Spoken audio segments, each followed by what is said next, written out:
ये माँ जी हैं और बाबा हैं, ये आज मेरे पास हैं। इनके साथ जुल्म हुआ है।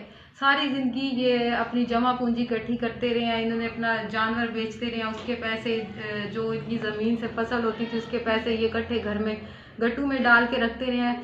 ना तो इनको बैंकों के दरवाज़ों का पता है, ना ये पढ़े लिखे हैं। इन बेचारों ने घर में अपने पैसे इकट्ठे करते रहे हैं, इनको गिनती का भी नहीं पता।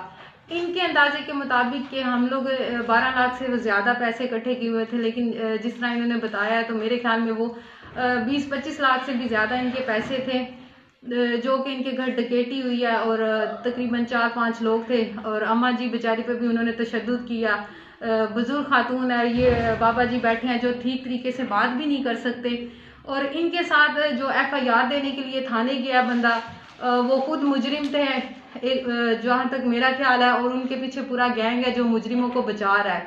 और FIR भी उन्होंने जाके थाने में गलत तरीके की दी है, जिसमें उन्होंने 6 लाख का जिक्र किया है और साथ ये भी कहा कि हम लोग ये अपनी मर्जी से बयान दे रहे हैं। इस तरह की FIR करवाई और FIR भी इनको तकरीबन 1.5 महीने के बाद FIR की कॉपी मिली है। ना इनको थाने से कोई बताया जा रहा है कि क्या हुआ है क्या नहीं। उसके बाद ये गए हैं DSP के पास, जाके दोबारा दरखास्त दी है, फिर जाके 1-2 बंदे को पकड़ा है, लेकिन ठीक तरह से अभी भी इन्वेस्टिगेशन नहीं हो रही।